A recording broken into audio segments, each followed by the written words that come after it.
হর হর মহাদেব। দেখুন, রান্নাঘরের বিষয়টা একটা বলি কথা। রান্নাঘরে আমরা রাতের ব্যাপারটা বলি। রান্নাঘরে আমরা রাত্রিবেলা আমরা যখন খাচ্ছি, রাতে খাওয়ার পরে কিন্তু আমরা এঁটো বাসনপত্র রেখে দিই।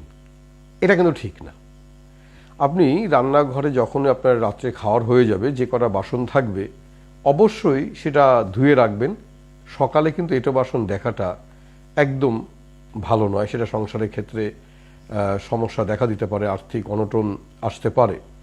এবং কখনোই অন্তত হাঁড়ি এবং আপনার কড়াই এটা উপুর করে রাখবেন না, উল্টিয়ে রাখবেন না, সোজা করেই রাখুন ধোয়ার পরে। তাহলে দেখবেন সংসারে কিন্তু দেবী অন্নপূর্ণার একটা কৃপা আপনার থাকবে। তাহলে বিষয়টা আবার বলি। বিষয়টা হচ্ছে, রাতে যে রান্না হলো, যে বাসন যে করা থাকলো আপনি খেলেন, থালা, বাটি কিংবা গ্লাস, সেগুলো একটু ধুয়ে ধুয়ে রাখার চেষ্টা করবেন। তাহলে দেখবেন সংসারে কিন্তু অবশ্যই ভালো থাকবে। হর হর মহাদেব।